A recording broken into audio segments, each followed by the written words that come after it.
வணக்கம். கல்யாணம் சரியில்ல. மகாலட்சுமி கோடீஸ்வரி கிட்ட வந்துட்டு வாமா நம்ம வீட்டுக்கு போகலான்ட்டு கிளம்புறாங்க. சூர்யாவை திரும்பி பார்த்தா அவர் கண்டுக்க மாட்டாரு.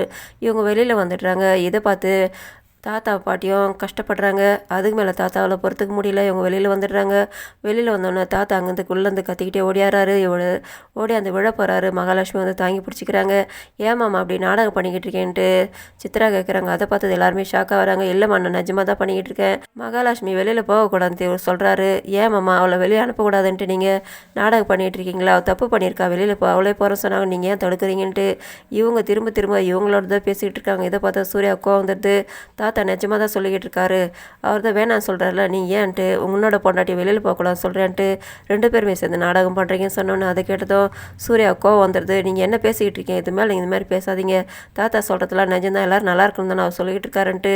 ஆமாம் தப்பு பண்ணவளை எங்கேயோ வச்சுட்டு இருப்பீங்க. அவள் போகிறேன்னு சொன்னால் கூட போக விட மாட்டீங்களா 2 பேரும்? ஏன் 2 பேர் சேர்ந்து நாடகம் பண்ணுறீங்கன்றாங்க. அதை கேட்டதும் இல்லைம்மா நான் நிஜமாக தான் சொல்லிக்கிட்டு இருக்கேன், எனக்கு முடியலன்னு சொல்லும்போது வேணாமாம்மா இந்த மாதிரிலாம் நீங்கள் சொல்லிக்கிட்டு இருக்காதீங்கன்ட்டு இவங்க திரும்ப திரும்ப அதே பேசுகிறாங்க. அது பார்த்து சூர்யாவுக்கு அதுக்கு மேலே சும்மா இருக்கிறதுக்கு மனசு இல்லை. தாத்தா நாள் எண்ணிக்கிட்டு இருக்காரு. இந்த மாதிரிலாம் பேசாதீங்கன்ட்டு அதை கேட்டது எல்லாருமே ஷாக் ஆகிடுறாங்க. என்ன சொல்கிற சூர்யான்ட்டு. ஆமாம் தாத்தாவுக்கு பொங்கல் நேரத்தில் மயக்கம் வந்ததில்லை, டாக்டர் சொன்னார் இவருக்கு பிளட் கேன்சர்னிட்டு. அதனால தான் நாங்களும் எதுவுமே தாத்தா கிட்ட சொல்லாமல் யார்கிட்டையுமே சொல்லாமல் இருந்தோம். இப்போ சித்தியால் அது வெளியில் வந்துருச்சுன்ட்டு அதை கேட்டது எல்லோரும் ஷாக் ஆகிறாங்க. ராஜலட்சுமியும் பாட்டியும் வந்துட்டு ஏன்டா இதை என்கிட்ட முதல்ல சொல்லன்ட்டு அவங்க ஒரு பக்கம் தவிச்சு போயிட்டு மாற்றி மாற்றி புலம்புறாங்க.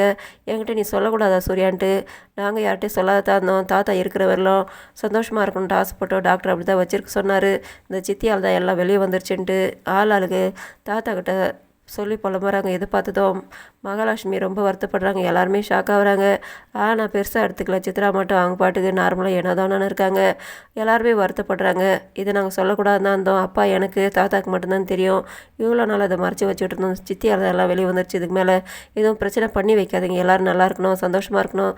தாத்தா அதை பார்த்து சந்தோஷப்படணும் நாங்கள் நினச்சிக்கிட்டு இருக்கோம். உங்களால் இது எல்லாம் வெளியே வந்துருச்சுன்ட்டு சூர்யா சித்ராவுக்கு திட்டுறாரு. எல்லாரும் உள்ளே வராங்க. இது ஏங்க நீங்கள் என்கிட்ட சொல்லன்ட்டு பாட்டி ஒரு பக்கம் தாத்தா கிட்டே கேட்கும்போது இதெல்லாம் கேட்டு நீங்கள் எல்லோரும் கஷ்டப்படுவீங்க. நான் இருக்கிற காலம் வரல எல்லாருமே சந்தோஷமாக இருந்து நான் வேடிக்கை பார்த்துட்டு போகணுன்னு ஆசைப்பட்டேன். அதனால தான் இப்போ நிலமை வெளியில் வந்துருச்சு. நீங்கள் எல்லோரும் நல்லா இருந்தால் தான் நான் நல்லா இருந்து பார்த்துட்டு சந்தோஷப்பட முடியும். நம்ம ஆரம்ப கட்டத்தில் எவ்வளோ கஷ்டப்பட்டு ஒரு கம்பெனி ஆரம்பித்து அதுலேருந்து மீண்டும் வந்து இவ்வளோ வருஷம் நான் எல்லோரும் கூட வந்து சந்தோஷமாக ஆயிடுச்சு. என்னோடய காலம் முடிஞ்சு போச்சு. இதுக்கு மேலே எல்லோரும் இருக்கிறத நான் சந்தோஷமாக அதை பார்த்துட்டு போகிறத காத்துருந்தேன். ஆனால் இப்போ விஷயம் வெளியே தெரிஞ்சிடுச்சுன்ட்டு எந்த விஷயமும் நமக்குள்ளே ஒளிவு மறைவு கிடையாது. நம்ம இவ்வளோ வருஷமும் அப்படி இருந்தோம். இப்போ ஏனுங்க நீங்கள் முதல்ல என்கிட்ட சொல்லலன்ட்டு பாட்டி ஒரு பக்கம் ஆதங்கப்பட்டு கேட்குறாங்க. அப்போ அவர் சொல்கிறாரு, இதெல்லாம் கேட்டால் நீங்கள் உங்களால் தாங்கிக்க முடியாது இல்லையான்ட்டு. ஆமாம் நீங்களும் நான் மட்டும் இருந்து என்ன பண்ண போகிறேன்ட்டு. இந்த மாதிரிலாம் நீ வருத்தப்படக்கூடாதாம்மா, நான் சொல்லலை பாரு. இப்போ எல்லாருமே ஒரு மாதிரி டல் ஆகிட்டாங்க. அந்த குடும்பத்தை எல்லாருமே சந்தோஷமாக இருக்காங்க தான் நான் ஆசைப்பட்டு எல்லோரும் ஒத்துமையாக இருக்கணும் தான் இதுக்காக பாடுபட்டு இதை சொல்லாமல் இருந்தேன். இப்போ என்ன பண்ணுறது, விடு நான் போக வேண்டிய கலந்தேன்னு சொல்லும் அது கிட்ட எல்லாருமே ஷாக்காக வராங்க. சூர்யா கிட்ட சொல்கிறாரு அவர். சூர்யா மகாலட்சுமியும் ஐஸ்வர்யா வீட்டை விட்டு வெளியில் போகக்கூடாது, நீயும் மகாலட்சுமியும் சந்தோஷமாக வாழணும், குழந்தை குட்டியோட இருக்கிறத நான் பார்க்கணுன்னு சொல்லும்போது அதை பார்த்ததும் இவர் ஷாக் ஆகிட்டு மூஞ்சி திருப்பிக்கிறாரு. எல்லாருமே ஒரு மாதிரி இருக்காங்க. ராஜலட்சுமி சொல்கிறாங்க, நீங்கள் கவலைப்படாதீங்க மாமா, நீங்கள் நினைக்கிற மாதிரி இந்த வீட்டில் எல்லாருமே சந்தோஷமாக நல்லாயிருப்போம். அவங்க 2 பேரும் வெளியில் போக மாட்டாங்க, அதை நான் பார்த்துக்கிறேன் சொன்னோன்னே கௌதம் சித்ராவும் ஷாக் ஆகுறாங்க. சூர்யா மூஞ்சி திருப்பிக்கிறாரு. மகாலட்சுமி முழிக்கிறாங்க.